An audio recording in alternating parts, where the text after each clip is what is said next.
You're listening to America's Diesel Podcast. Hey everybody, this is America's Diesel Podcast. Ben, Tyler, and Corey. This is the intro.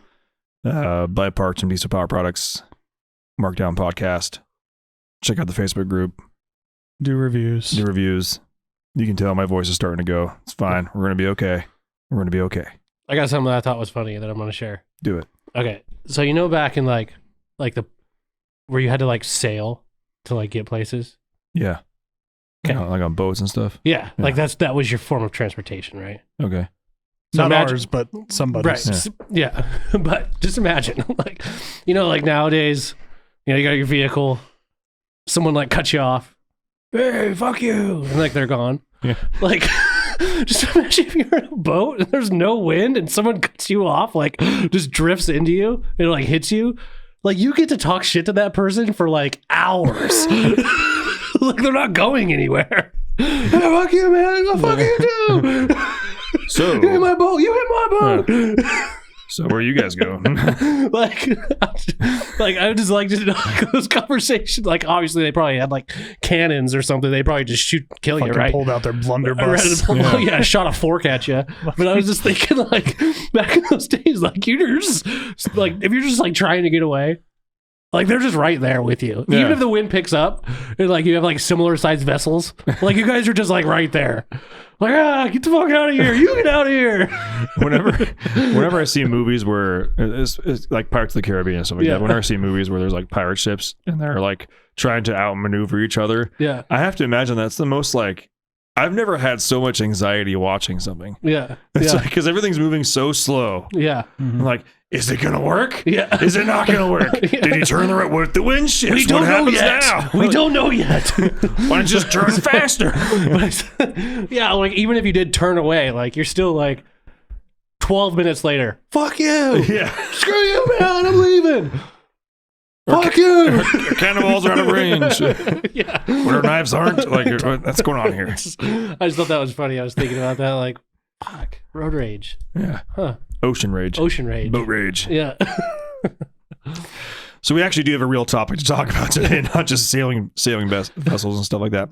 But speaking of the Facebook group that we had, or that we have, a question got brought up as far as, does lifting a truck add or take away from its value? Okay. And should that be counted in, say, sale price? And I started chiming in a little bit because in my opinion, and we'll get to everybody's opinion real quick here. Yeah. I want to dissect a little bit, but there's yes and no answers, and there's diminishing returns on all answers, in my opinion. And it even varies per truck. Yeah, I would agree. I'd say it would vary on lift too. Yeah, and because there were people in there that were commenting just like all lifts decrease values of trucks. I would disagree. I disagree with that as well. Yeah, but I wouldn't say that all lifts increase value of trucks. I would agree. And it also, again, depends on not only the truck, but the year of the truck. Like or at least like the suspension underneath the truck and whatnot. So like one of the things I said on there was, like, let's say I was, let's say there's a Duramax and it's been lifted 4 inches, and let's say they both have let's say they both have BDS kits on them. Okay. Mm-hmm. We've got a Duramax that's lifted 6 inches, and then we have, say, I don't know, a Ram that's been lifted 6 inches, both the BDS kits. In my opinion, all things considered equal, let's say they're both the same trim values, same mileage, same everything, same wheel and tire package, the Duramax has lost more value to me than the Ram does. Yeah, because you have to actually modify the frame in order to lift that truck, and you cannot. Well, I'm sure you can revert it back to stock, but it's going to take a hell of a lot more work. Yeah. And is it going to be as good quality as those factory brackets that you cut off that you re-welded on? I mean, you have to be a pretty good welder and know what you're doing as far as structural stuff to make sure that that happens. Now, if you're talking just 6-inch lift, I think there are some, like a leveling kit obviously is considered a lift kit, but I don't think it's going to affect the value of any Duramax. Mm-hmm. I mean, in fact, it might help you just because they look a little bit better. Yeah. But there's certain, I would say the certain lifts with Duramax stuff. That's a tough one because even the kit that I'm thinking of in my head is probably one you're thinking I'm going to say too, is that coilover conversion BDS. some may look at that, especially if they're looking for, a truck to actually do some work, some towing, some like actually use it for what its intended use is for. Might look at that kit and go, no, just because it's more of like that racy type of, performance off-road kind of kit. And they may look at that type of kit as diminishing the ability for that truck to work. Even though we kind of know that it wouldn't necessarily, and it is a better suspension design than torsion bars, but that one that would be the only kit that would have a question mark for me. And with some people, it would increase the value. With some people, it would diminish it. Yeah. And even going kind of polar opposite there, it's like, let's talk about OBS4 trucks. Yeah. A 4-inch lift, an OBS4 truck, let's say it is an F350 though, that's a totally different ballgame than someone that's done, say, a reverse shackle kit on there. Yeah. You could have a very, very minimal lift with a reverse shackle kit, and to me, that holds way more value than some 10-inch super custom fab lift. Yeah.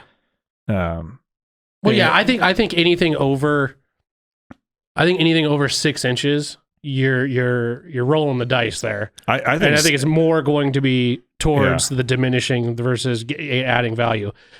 And some may say, well, I'd love to have a truck that has like 10-inch lift on it and big tires and all that. You're a very, very small number of people that are actually into that and want that. Most people looking to buy a truck are looking for a stock truck so they can do their own thing to it, or just something a little bit more mild. I mean, having a truck that's lifted that high is kind of a pain in the ass if you want to use it. Whether you're towing, if you're buying it to tow a trailer, that makes things more difficult. So yeah, I agree 100%. And then like with Rams or whatever, I think that one's I would say the same thing kind of applies with Rams, but in order to get more value, it has to be a high quality kit, like a Carly kit, something that has more of a name behind it. BDS is a great manufacturer. Maybe if it had like their long arm kit or something on it, that would make it more desirable. I mean, but here's the thing too. Even if you put $10,000 into the suspension, how much is it actually increasing the value of the truck? I mean, you're not gonna just ask $10K over book value just because the suspension's on there. That's not really how it works. Yeah, I agree. So, I think it doesn't hurt the value, but you got to understand, like, if you're building a truck to sell, build it for the 99%, not the 1%. 100%, which is basically basic lift. Yeah, but with all the supporting modifications. Yeah, and the biggest tire you can fit without rubbing. Yeah. Yeah, because you're just never going to get your money back out of it. I mean, unless you're building a complete custom truck, one-off kind of, like even with 007. I mean, we have that. Is that advertised for sale? Yeah, it's for sale. Okay. Yeah. What it's being sold for is not not adding up all the parts. No, I did add all the parts. No, I know, but it doesn't equal that value of all the parts at all. And that truck, and we've maybe put 500 miles on that truck since it's been built. So there's like no time on any of the parts. Maybe at most 1,000. Yeah, there's like no time on the parts. The parts are pretty much brand new, but it still didn't add that much value to match the amount of parts that are in it. No, and I've even gotten in debates with people on TikTok about this. Yeah. So for those of you that don't know, you can see the build series on our YouTube page, 007 COVID Cummins. We basically built it to be like a Ram TRX killer, but diesel. Yeah. And it's got high-end everything. The truck's, it's, in my opinion, it's hard to describe performance-wise what that truck can do and why it was built that way to a lot of the diesel fucking knuckleheads out there. Yeah. Because they see the parts on there and they're like, 710 horsepower, that's fucking gay. Yeah. That truck, I'm like, no, it's 710 horsepower that burns cleaner than stock. Yeah, and the attention to detail on that truck is nice. I mean, it is a very well-built truck. Yeah. I mean, every little aspect of it, to the emblems, to under the hood, the way things are routed, like the exhaust, I mean, there's attention to detail that truck that you're not going to get by just buying the parts and putting it on your truck. You could buy all the same parts, put it on that truck, and have those two trucks side by side, and they're going to look different. Mm-hmm. Like you're going to pop the hood, it's going to look different. You're going to look under it, it's going to look different. Even though you bought all the same stuff, there was just tweaks made on that particular truck when it was being built to kind of optimize it and make it as basically as clean as possible. Yeah, and parts and certain things that you, and I mean literally everybody listening right now, maybe with the exception of 1 to 2 people, that you cannot do. 99.999% of you are not going to be able to get live tune on Lenny's hub dyno. Yeah. The man who made the injectors, live tuning with calibrated power. Yeah. And I say that because I know Mitch listens, and he's like the only one. Yeah. I mean, unless you've got a pocket full of money that is burning a hole in your pocket to set something like that up. I mean, obviously we have connections, and it was a truck that we were marketing, for a certain purpose. And so we had some, it was mutually beneficial. Yeah. They were playing favorites. Okay. but it was all to promote their stuff too. So it was, again, just like you said, mutually beneficial for all parties. Literally for all parties, for us, Dynamite and Calibrated. Yeah. Everybody was blown away at the end. Yeah. So, I mean, even for like me to just go set that up, it wouldn't, like if I, decided to build a truck like that, for me to even set that up would be something that would probably not happen. Yeah. And for those of you guys wondering, to get properly tuned, like on a hub dyno like that, plan on spending about, I think it was like $1,000 a day. Minimum. I would think it'd be more than that too, with the time of Calibrated too, because they were basically on the phone the whole time. Yeah. And so like so the comments I got on TikTok on it, a lot of them were like, that's a $45,000 truck all day. And I was like, $45,000? Yeah. Like, and it was like, parts don't add the value to the truck. I'm like, I mean, I'm not saying like spend $10, get $10 out of it. I am not saying that's how it goes. I know that's not how it goes. But you guys realize that there's like $20,000 of suspension on this truck, right? Yeah. Like still, I can make that power, make a truck to work just as good as that for $45,000 tops. I'm like, do it then. Do it and sell it for what we're selling that truck for then. Yeah, you'd be making money all day long. A whole bunch of them, I was like, do it. Tag me. Here's my email. Like, on top of it, that's a great YouTube series. Yeah, if you could build that truck for $45,000, for one, I'd love to see that happen. Yeah. Because it wouldn't. Because we know how much the parts cost, and it was more than $45,000. I did, because the next post I made was a response to them. I was like, hey, just so you guys know, here's the parts list. Here's retail. And these are the things that I could put a part number on. Yeah. Things I can't put a part number on, hub time with Lenny. Yeah. I don't think we had the cost of like the emblems on there. We don't have the labor that it took to go have the axles done and all other kind of shit. Like all this, it's only things that I could actually have it, because I wanted to have a list that had a part number with a retail price. Yeah. Yeah. That was $78,000. Yeah. Yeah. It's parts. Yeah. Not anything that had a part number. So if it was custom that we had made that I don't have a part number for, didn't include it. Yeah. Yeah. If we don't sell it, didn't include it. Yeah. I was like, okay, guys, we're at $78,000 in parts only.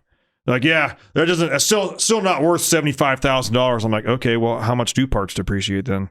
Yeah. Give me. Is it half? Okay, so half. That's $3,250. Okay, that's fine. I appreciate that. Well, then how much is 150,000 mile loaded Laramie 5.9 go for? Yeah. Right now, what was it? $30,000 maybe? $25,000? $30,000? Okay, so what are we at? I don't know. About $75,000 fucking dollars, dickhead. I mean, the transmission alone in that truck is $15,000. Yeah. five tires. Yeah. 5 wheels. Yeah. Yeah.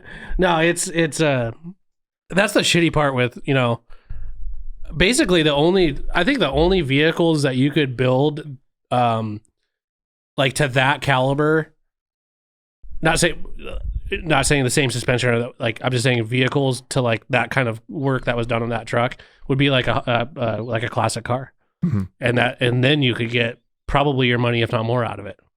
Right. That's like the only group of vehicles I think that would even ridiculous. Work on. Yeah. And the thing is that there is also a small percentage of people that are chiming in like, you probably didn't watch the build series, because I'll be honest, that's actually not a bad price. Yeah. And like when they told me how much they were posting it for, I was like, oh wow, It's actually not bad. Yeah. Like well, they understand you can't ask $100,000 for a 5.9 Cummins. And I totally get it. Yeah. And again, everybody misses the boat. They're like, really? You want to pay $75,000 for a truck that makes out less than 1,000 horsepower? Yeah. There's probably 25 to 30 grand in labor on that thing.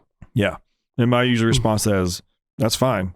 We have a tune that'll make probably $1,250 a tire. Yeah. Yeah. You don't need it though. Yeah. Yeah. Trust me. Yeah. It will make a lot more power than what we designed it to do, but it's what we designed it to do. It does, and it does Perfectly. it well. So it's like, what do you, yeah. Anyways, People are fucking but retarded. back to lift kits. Yeah.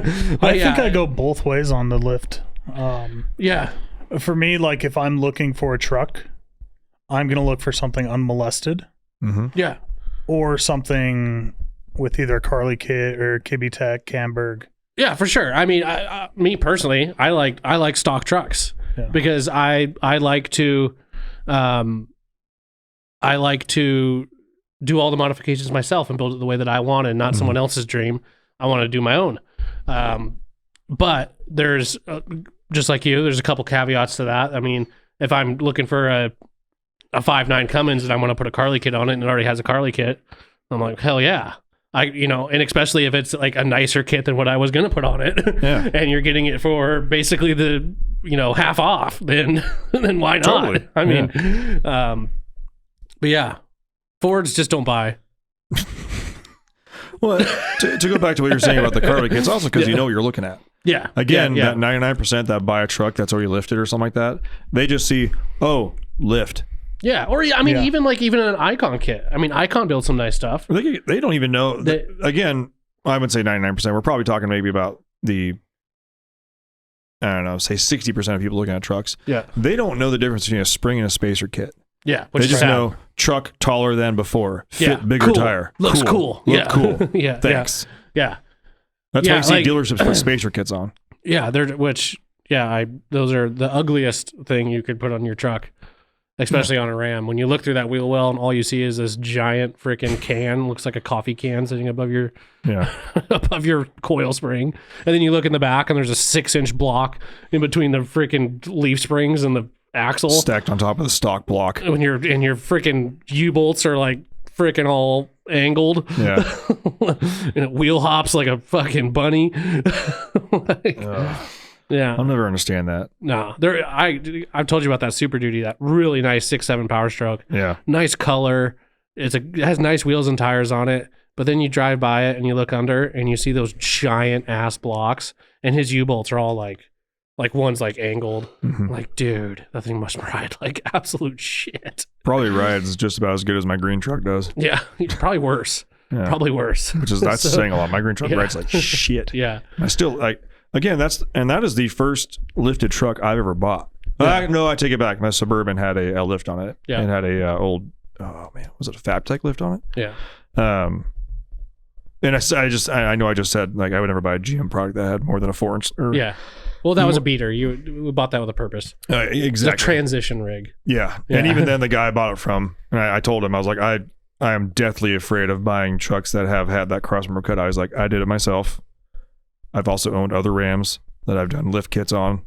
He's like, I know, I wouldn't buy it either. Yeah. And I can tell you, I did it, and I've driven it for like 100,000 miles. And it tracks straight, everything. I'm like, okay, all right, take your word for it.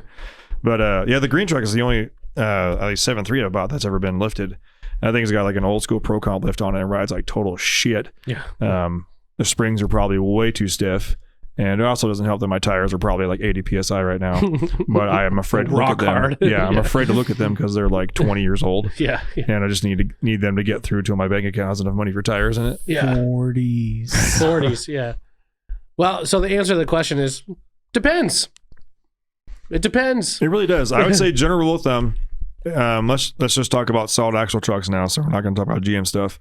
General rule of thumb, I'd say... a level kit's a level kit's a level kit. You know, it's usually either a spring or a spacer. I'd say those are neither going to really add or hurt. Yeah. Like it could go either way, really. I would agree. And they're also easily removed. Yep. But once you start getting above that, I'd say 4-inch or above. Yeah. And definitely over 6 inches. Yeah. You could. You want that 4-inch. Yeah. Remember that, ladies. That's 6 inches. That's the fringe, man. Not everybody wants that 6 inch. Especially when you come in with that 8 or 10 or. Yeah. I don't want no Congos over here. Yeah. Want some good old American 4-inchers. All right. Solid, dependable. Yeah. Always get the job done. Yeah. Yeah.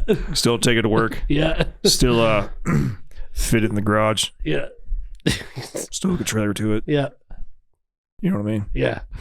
I was gonna say something, I'm not. Yeah, that's fine. But yeah, agree. And it depends on quality of the lift. Yeah, for sure.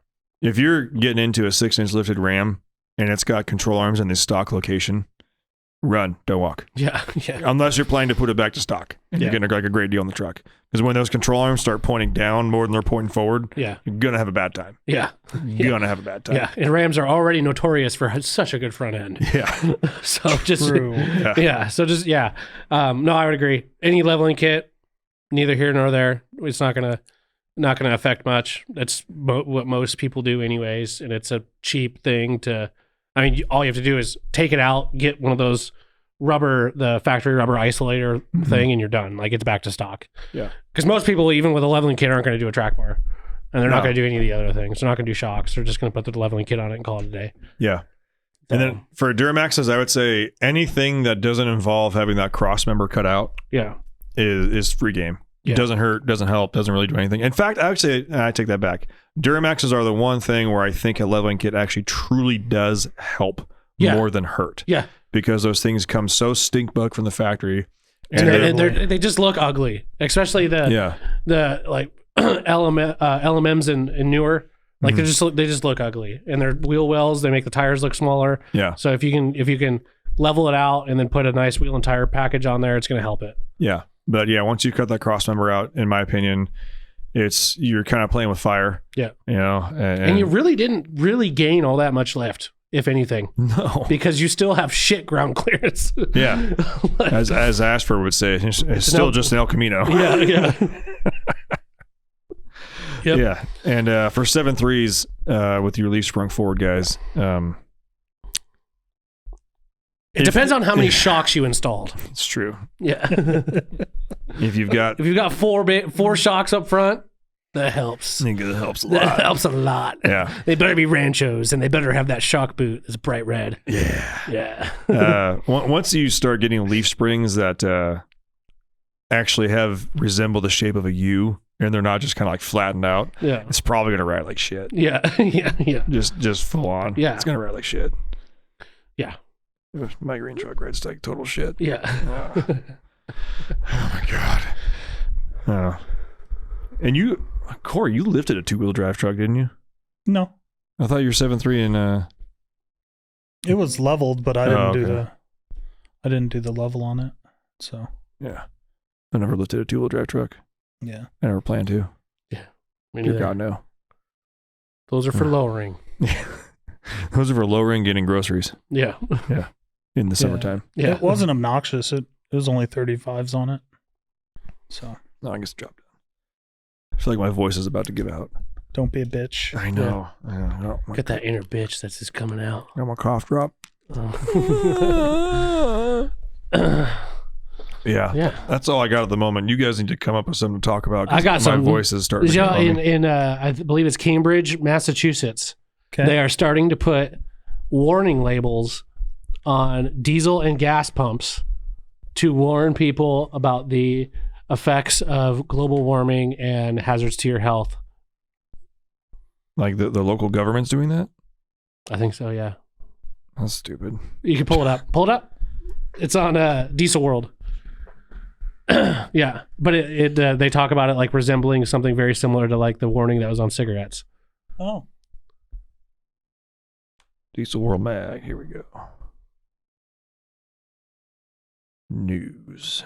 Our impending doom with the climate crisis. I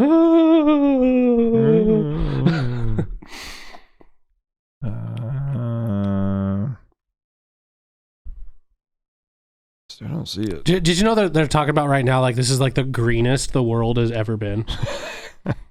Like not like crisis. Not like green as in like making clean energy, but just like the trees being happy and healthy. I think I told you about this. I heard about this on Joe Rogan's podcast about there was a climate guy talking to some people, and he was like, so our current, and I don't know if these numbers are accurate. I'm just going to say it, and if it's wrong, it's wrong. But I know the premise of what I'm trying to say is right. He's like, our current like carbon levels is like 0.0, like it went up from 0.03 to 0.04, but at 0.02 plants start to die.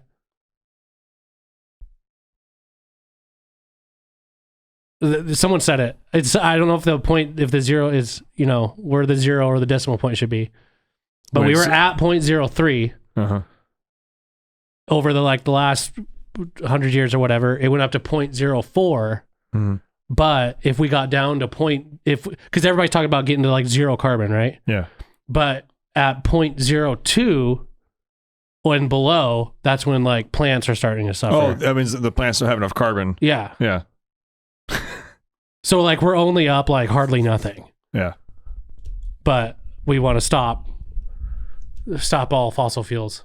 Yeah, that's stupid shit. Is this it? It was on this is one I pulled from Car and Driver. It was on Forbes. Forbes did an article about it, and it was on Diesel World Mag's website.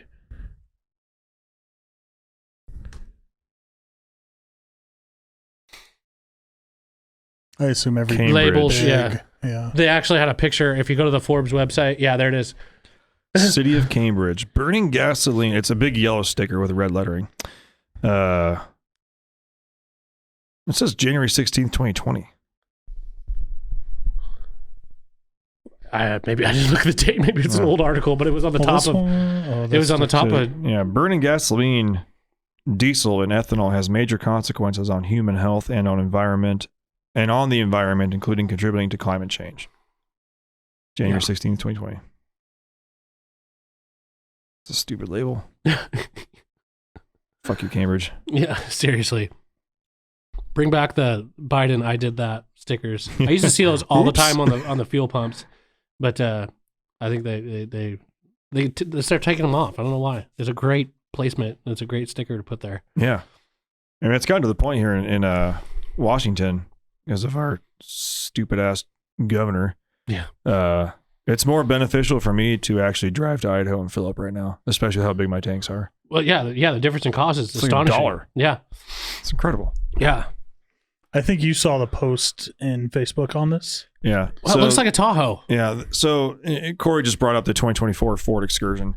As someone who's been involved in the Excursion community for almost a decade now, yeah, I can tell you that Does it piss you off? There has always been talks of the Excursion coming back, and it's literally right around. It's usually once or twice a year, especially before SEMA. Everyone's like, is it going to come back? Is it going to come back? Guys. It ain't coming back. The Excursion's never going to come back. And if it does, it's going to do what Ford typically does. And they're going to make it just a slightly larger expedition. Yeah, which is stupid because it should be on like a Super Duty chassis. Exactly. Yeah. Well, that's what it says down there. The F-250 heavy duty pickup had a huge impact. If you keep scrolling down. I do see uses for a heavy duty SUV. Yeah. I see uses in maybe like the oil fields, like transporting people, and still carrying gear, or like Forest Service, shit like that. Like I see uses for it. But that's just if that's the interior, that's rad. No, that's old interior. Okay. Yeah, that's a 9903 interior. They're just showing you how good they had it. How good I have it. Oh, yeah. Okay. But again, yeah, in a 2024 Ford Excursion, if they actually made it with a 6.7 Power Stroke, that thing is easily going to be over $100,000. Yeah. Without a doubt. Yeah. 100%. Think about all the extra interior you got to have in their whole third row. Oh, yeah. All that shit. Yeah. So, yeah, and it won't be a solid axle. They'll figure out a way to make it like it won't be an 8-lug truck. It'll stupid. There's no way. Just don't even do it. Don't even do it. Actually, take it back. If they put a 6.7 Power Stroke in there, they would have to make an 8-lug truck. 8-lug, yeah. So maybe they'll figure out a way to put a juiced up EcoBoost in there or something like that. Stupid. But we're never going to go back to having an SUV on an actual 3/4/1 ton pickup truck chassis. It's just not going to happen. Yeah. They might have the Excursion E electric. Fuck, dude. I saw a post on Instagram the other day about a guy talking about the electric semis. Mm-hmm. And he was saying that like the batteries in those are like 8,000 pounds. And there's like two of them. There's a gentleman on YouTube right now, Edison Trucking. And he's converting a lot of older, like 60s semi trucks. Yeah. And it's diesel over electric. And the way that he does it makes a lot of sense because you have an electric. And again, you guys know our stance on electric stuff. The general, like small snippet of that is like, I get that electric makes more torque and stuff like that, but the infrastructure is not there for it and it doesn't make sense yet to have fully just electric. So what he's doing is having diesel electric. So he's got big diesel motors on each axle in the back. Yeah. And it works out great for the truck because you have that torque instantly, which means it takes less energy to get it going. And there's less, even if you make the same wheel horsepower, there's no shifting or anything. You keep ramping up. But you're not relying on a battery that's just charged. You're still using diesel over electric. So think of like a Prius. You have an engine essentially charging the battery all the time. Yeah. And he's actually, legitimately, guys, if you're talking to me about this and you're asking me, I just started watching his videos like night before last. Yeah. Today is October 11th. So give me a minute, guys. I'm catching up. But I really like what he's doing. I think it's really cool. That's cool. This guy that I was listening to, he said, so imagine an 8,000 pound battery and there's two of them on these trucks. Yeah. He said he was talking to a guy that wanted to convert this facility to all electric for all electric trucks. And basically like the electric company said, do you understand how much that's going to draw off of the grid? Like you would shut down the city. Like you just charging those trucks, it would take more electricity than what the entire city uses just to charge the trucks. All electric. I don't know if that's true, but those are big ass batteries. I'm just going to go ahead and go on a limb here. I'm going to guess that power plant has some sort of carbon footprint. No, not even a little bit. No. Did you see that big ass electric charging station that's powered by diesel? Yeah, fucking love it. Yeah. Love that shit. Yeah. And I thoroughly hope, because that the people that are building these electric charging stations, they're not Tesla guys. They're regular construction dudes building this kind of stuff. Yeah. I hope that they make the diesel generators like within eyesight of them. Yeah. And like, so they know like, man, what's that loud ass humming? Like, yeah, another car just came up. The humming got louder. Yeah. What the hell is going on? Oh, it's coming to this big building over here. Like, sounds like an engine. Yeah, because it is. What the fuck's going on? Like, oh, wait a minute. Are we charging our cars with this diesel? Yep. No way. Yep. No way, Tom. This is not. Sorry, Tom. Yeah. That's what's happening. That's exactly what's happening. Yeah. I also saw, this is like turning into a news episode a little bit. I also saw that the EPA is going after eBay. Oh, yeah. For their transactions for emissions defeat devices. They are facing quite a fine. We're talking like almost $2 billion. So are they going after eBay directly or sellers? No, eBay for allowing it because they were supposed to not allow that stuff on their site. And so they're going after eBay. And for every violation was like $5,900. Wow. And if you add it up to the amount of transactions that were done, it adds up to $2 billion just about. So, ouch. But again, I'm a red-blooded American. I think it should be free country. Mm-hmm. We labeled it as off-road use only. You knew it was off-road use only. You used it on the street. That should be on you if you got caught. And I don't feel like retailers should be on the hook for this kind of stuff when it was not built by us or not built by eBay. I don't think eBay should be on the hook. They didn't build the parts. They're just facilitating a sale.